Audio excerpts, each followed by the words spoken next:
do silêncio.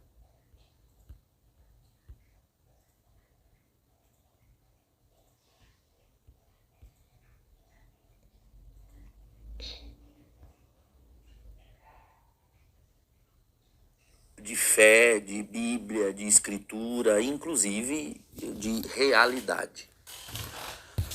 Antes de mais nada, vale a pena ressaltar para vocês que, com certeza, na medida em que eu for realizando aqui a exposição a respeito do tema, vocês vão se pegar por diversas vezes dizendo a si próprios: poxa vida, isso aí tinha que ser um conteúdo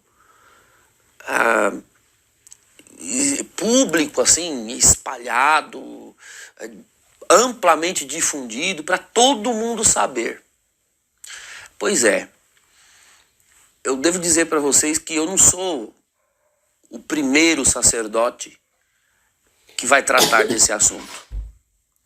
Outros sacerdotes trataram com esmero, com competência teológica, com bastante habilidade, e infelizmente vale vocês considerarem o seguinte: nós padres, né, presbíteros, nós temos limites pastorais, limites eclesiásticos. Muitos desses padres a que eu me refiro, depois de terem tratado, abordado esses assuntos com toda a competência a qual eu me refiro também, sofreram boicotes terríveis. Boicotes terríveis. Alguns sofreram assassinato de reputação, porque vocês não fazem ideia do que está por trás de tudo isso.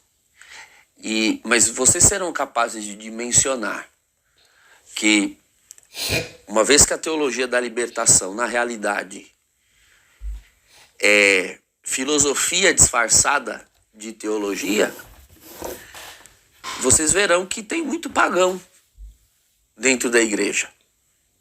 Porque aquilo é paganismo, com roupagem de cristianismo. Mas é paganismo. E pagãos não têm fé verdadeira. E por isso, uma vez que eles não têm fé, eles não têm temor. Temor a nada, temor, respeito.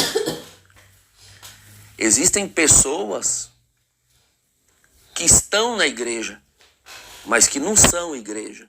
E essas pessoas são capazes das coisas mais atrozes. E geralmente pessoas ligadas à teologia da libertação.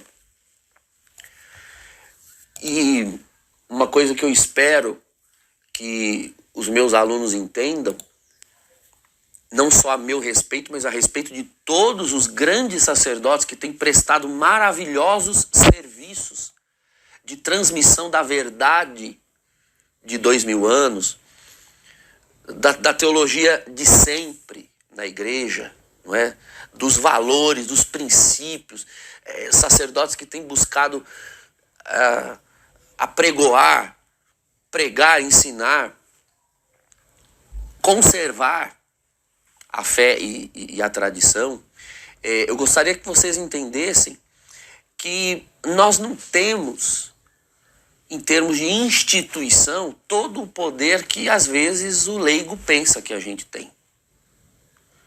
Quando vocês, leigos, né, os leigos que estiverem me assistindo, quando vocês ouvem as nossas aulas, nossas palestras, vocês percebem no nosso conteúdo soluções. Poxa vida, padre, isso que o senhor falou, se todo mundo ouvir e abrir a mente, isso aí é a solução. O senhor podia fazer alguma coisa. Então, o que eu posso fazer é o que eu estou fazendo aqui. É o que eu estou fazendo aqui. Eu não posso alterar posições, alterar cargos, eu não posso coordenar, encabeçar movimentos de transformação dentro da igreja, eu não posso fazer isso. Esse poder, por incrível que possa parecer para alguns de vocês, ele está nas mãos dos fiéis leigos, ele não está na mão dos padres. Principalmente em relação ao episcopado. Porque nós padres, nós presbíteros, nós não só vivemos para a igreja, mas nós também vivemos dela. Entende? Dependendo do assunto que a gente abordar, nós podemos sofrer certas represálias, certas pressões dos nossos bispos, ao ponto de eles usarem o poder que têm para nos prejudicar e nos calar, porque eles têm poder sobre nós. Poder institucional. Mas eles não têm esse mesmo poder sobre os fiéis leigos. Porque vocês, na casa de vocês, no lar de vocês, vocês podem se mobilizar, vocês podem criar movimentos, vocês podem criar associações, vocês podem se disseminar, pulverizar as verdades da fé na internet, nas redes sociais, demonstrar a insatisfação de vocês e ninguém vai fazer nada. Ninguém vai fazer nada. Podem reclamar, dar bronca, mas não vão roubar de vocês o status que vocês ocupam dentro da comunidade de fé. Já comigo é diferente, né? Eu posso ser, sei lá, transferido, removido, calado, sofrer um silêncio obsequioso, enfim. E esse tipo de coisa existe. Então, eu estou falando tudo isso agora para que vocês tenham a compreensão do porquê que o assunto que nós vamos trabalhar é um assunto a ser trabalhado aqui em aula fechada. Vocês que são meus alunos há mais tempo sabem que nas outras aulas eu sempre reiterei o porquê das aulas fechadas. Porque eu viria a tratar assuntos que não poderia tratar nas lives, nos vídeos que vão para os meus canais e que eu trataria em aula fechada. E esse é um deles. Esse é um deles.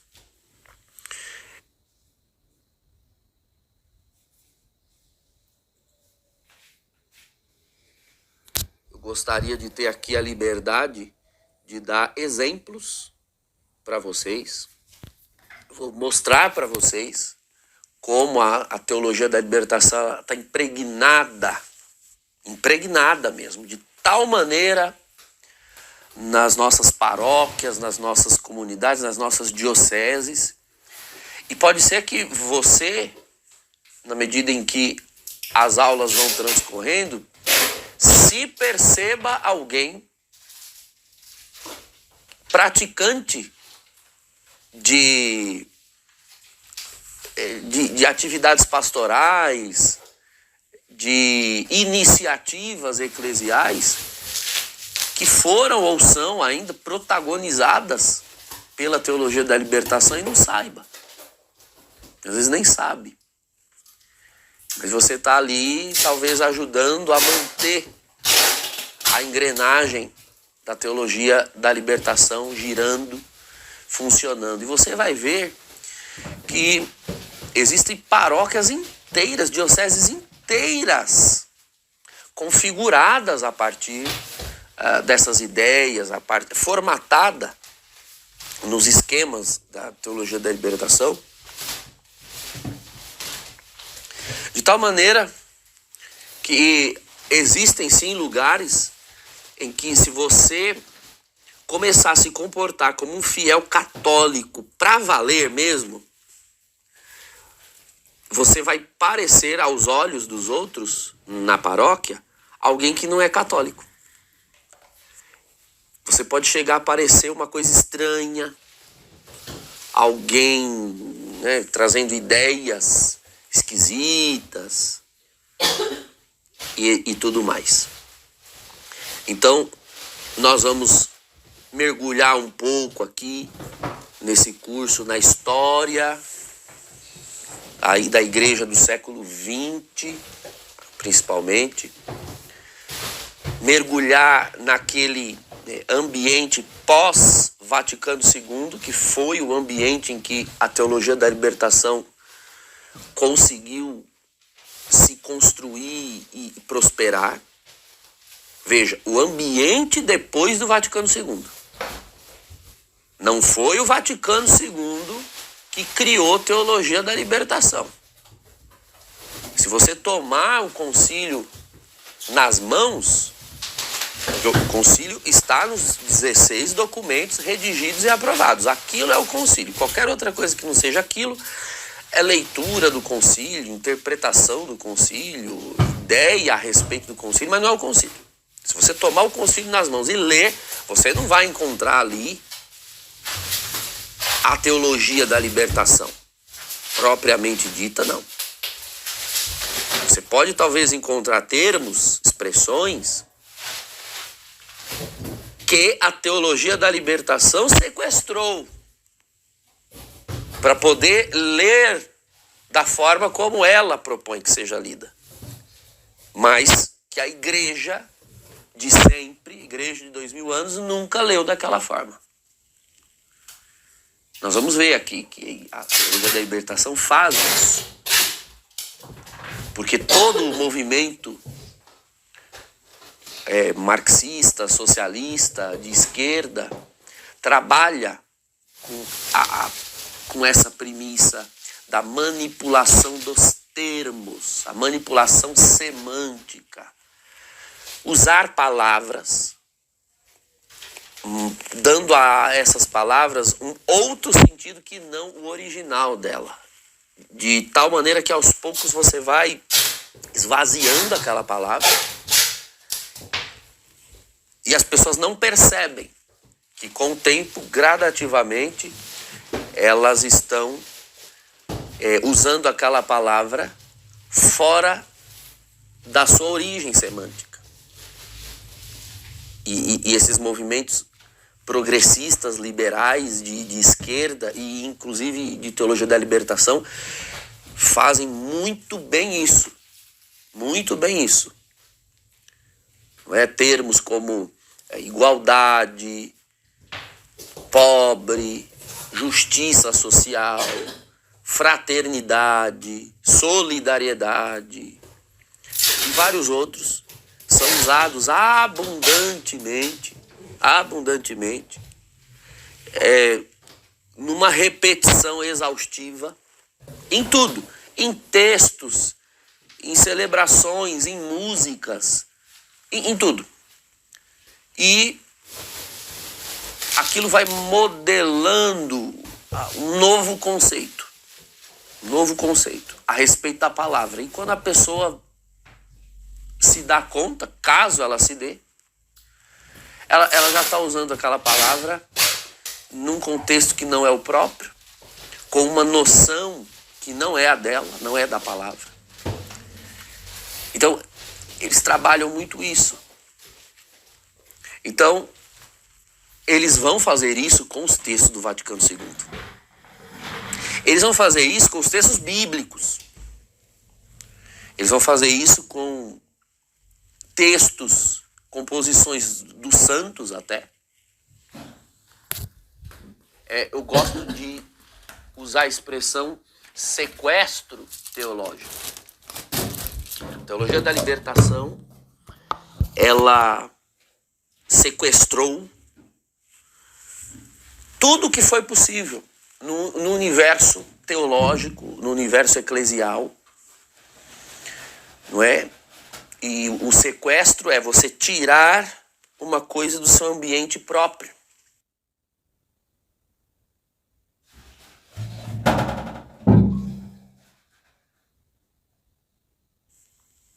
E trazer para aquele cativeiro no qual eu alimento do meu jeito, eu faço do meu jeito. Não é? O sequestro é para manipular. E o sequestro é com um interesse. Então, a teologia da libertação, ela sequestrou de tudo. Ela sequestrou a Bíblia, ela sequestrou os sacramentos, ela sequestrou a moral, sequestrou a espiritualidade, sequestrou a escatologia católica, tudo.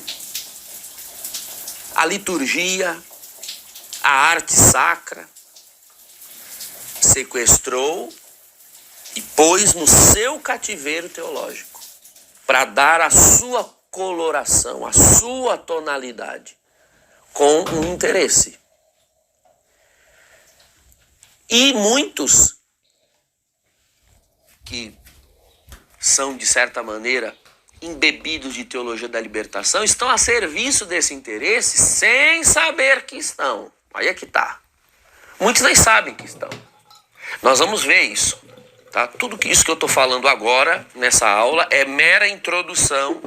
E se você está se sentindo meio viajando, deslocado em algum aspecto, fique tranquilo que nós vamos trabalhar todos eles.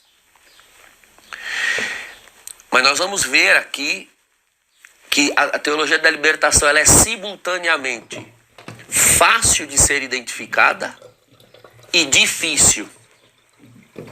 É muito fácil e muito difícil.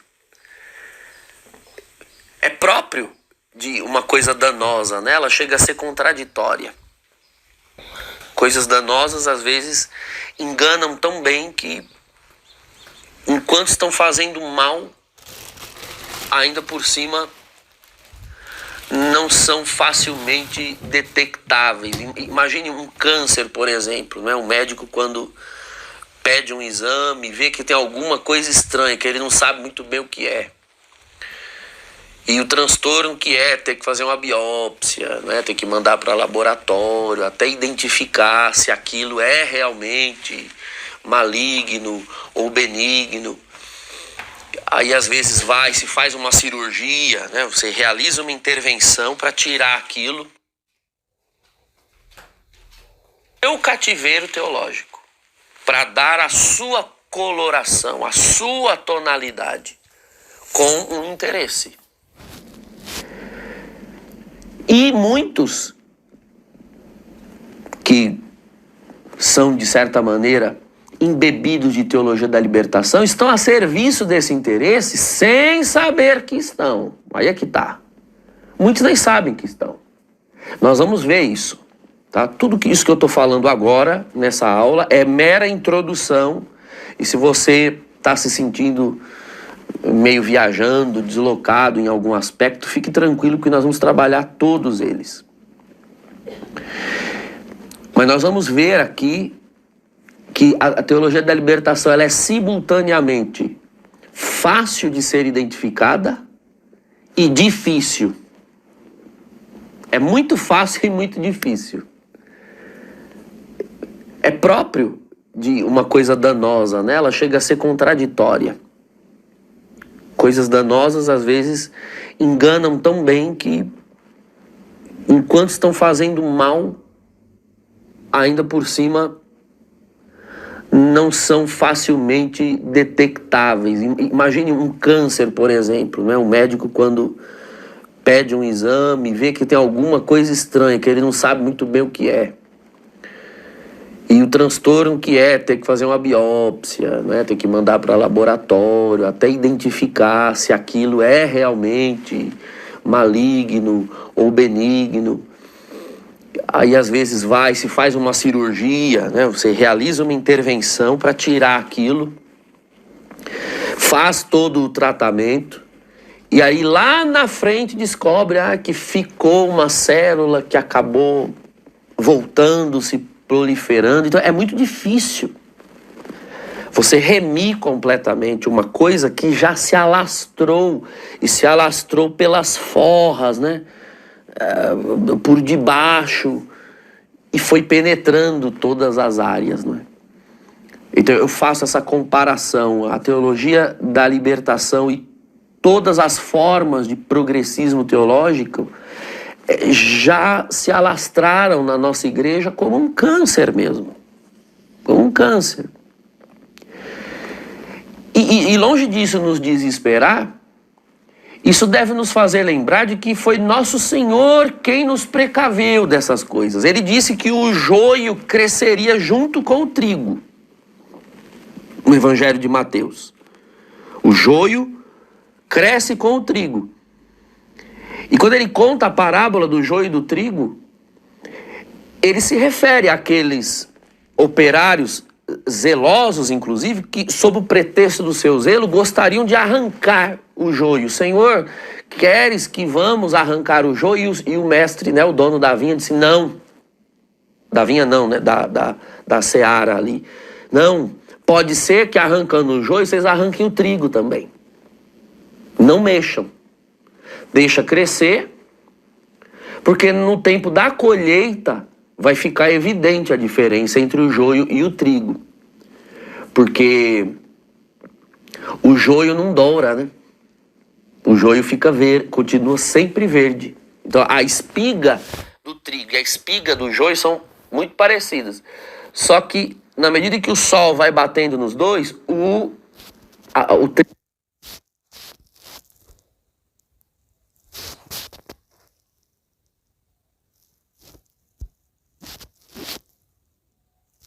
com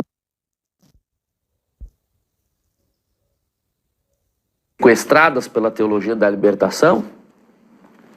Por isso se vê tanta liturgia mal celebrada, esculhambada, agredida, e tantos abusos litúrgicos. E quando vocês foram aprendendo, muitos foram ficando angustiados. Puxa vida, por que que não é assim na maioria dos lugares? E qual foi o conselho que eu dei lá? E que eu quero dar aqui novamente?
Oh, meu Deus. Me sinto muito honrado com a presença dos irmãos padres, ou até bispos, das áreas também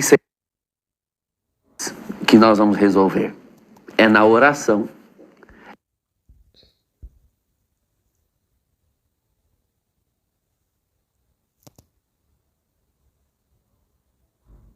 Ai, por que eu mexi?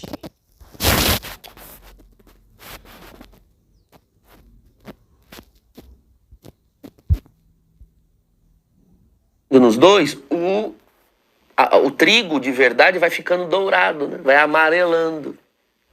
E o joio não. Ele não amadurece. Né? O trigo amadurece. Então essa parábola é fantástica, ela é consoladora. Eu não quero, com essa exposição que nós vamos ver aqui, que vocês fiquem desesperados, frustrados, decepcionados e tristes com a igreja. Não é esse o objetivo, porque na medida em que eu for realizando a exposição, pode ser que vocês vão se entristecendo, e eu não sei de que lugar você está me assistindo, Mas pode ser que você identifique ao seu redor, aí na sua paróquia, na sua diocese, você olha ao redor e você não veja outra coisa num raio de quilômetros que não teologia da libertação. Tem lugares no Brasil que são absolutamente embebidos, empedernidos de teologia da libertação, para onde quer que o fiel vá. Ele não tem para onde fugir, ele não tem opção. E pode ser que, na medida em que eu for expondo aqui, você vá detectando isso e isso vá te entristecendo. Mas veja, é melhor a verdade que abre os teus olhos e te deixa entristecido por um momento, do que ficar a vida inteira na mentira, enganado, seduzido e confortável, sem tristeza nenhuma. É preferível uma tristeza causada pela verdade do que um conforto promovido e mantido pela mentira. Porque esse conforto é falso, né? Ele está respaldado numa mentira. Então eu não quero isso. Eu quero que vocês se sintam movidos à oração, acima de tudo. Porque se nós estamos falando de uma instituição divina, não é com guerras discursivas